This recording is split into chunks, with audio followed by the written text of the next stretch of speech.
कोटकी की हिंदू लड़कियों के कबूल इस्लाम और निकाह का मामला तो निमट गया, लेकिन एक मसला अभी बाकी है। दोनों के शौहरों ने पहली बीवियों से इजाजत नहीं ली थी।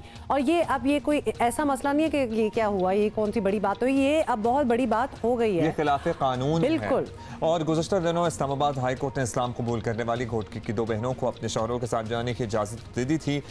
यहाँ तक ये बात तो ठीक है, लेकिन इसके बाद ये खबर सामने आई कि सफदर और बरकत पहले से शादीशुदा और 7 बच्चों के बाप हैं। 7 बच्चों के बाप। सफदर की 3 बेटियां और 1 बेटा है और बरकत की 3 बेटियां हैं। ये वाक़या ऐसे वक्त में हुआ जब गुज़श्ता दिनों लाहौर के जुडिशल मजिस्ट्रेट ने पहली बीवी की इजाज़त के बगैर दूसरी शादी करने पर एक शख्स को 3 माह कैद और 5,000 रुपये सज़ा सुना दी थी। इसी पर बात करते माहिर कानून स्वरूप एजाज साहब ने हमें ज्वाइन किया है। बहुत बहुत शुक्रिया हमें ज्वाइन करने का। स्वरूप, ये बताइएगा कि कोटकी की 2 लड़कियों ने इस्लाम कबूल कर लिया और उनका निकाह भी हो गया, ये तो अदालत का फैसला भी आ गया है, लेकिन ये भी सामने आया है कि इनके शौहरों ने अपनी पहली बीवियों से इजाज़त के बगैर निकाह किया था। तो क्या ये अमल कानूनी तौर पर ठीक है या फिर अब कुछ रेपरकशंस हो सकते हैं?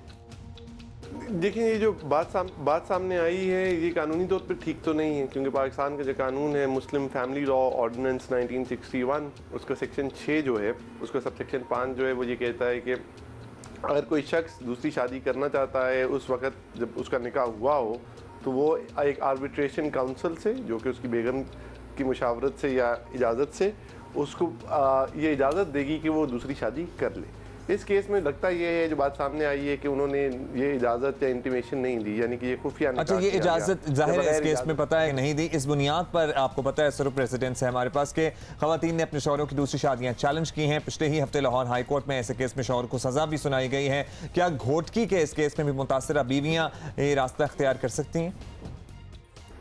लेकिन बिल्कुल कर सकती हैं। जैसे कि आपने ये कहा कि इसकी नज़ीर मौजूद है। फरवरी 2017 में बल्कि सुप्रीम कोर्ट का एक फ़ैसला आया था, जिस बेंच में काजी फ़ाइज़ ईसा साहब भी थे, जिसमें यही मामला ज़ेर गौर था कि क्या इस पे सज़ा हो सकती है कि नहीं हो सकती। तो और अदालत ने यही इस नतीजे पर पहुंची थी कि क्योंकि पाकिस्तानी कानून में ये एक जुर्म है जिसकी सज़ा 1 साल तक हो सकती है या जुर्माना हो सकता है, तो सज़ा तो हो सकती है। सज़ा पहले भी हुई है, हमने एक लाहौर की अदालत में भी देखा कि ये सज़ा हुई है। इस कानून के साथ ये आगाही होना और ये ज़ाहिर है अदालतों की सवाबदीद भी है। जो बेगम हैं, जो उनकी पुरानी बीवियाँ हैं, उनका भी सवाबदीदी इख्तियार है कि वो एग्रीव्ड पार्टी, यानी कि जो लफ्ज़ इस्तेमाल किया गया है, और लोकल गवर्नमेंट के यानी कि बल्दियाती वो इदारे जो आर्बिट्रेशन काउंसिल है जो ज़िम्मेदार है, वो भी चाहे तो इस पर कार्रवाई कर सकती है।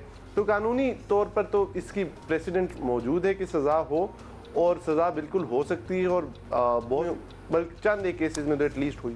ठीक, बहुत शुक्रिया माहिर कानून मौजूद थे। So yes there is an option.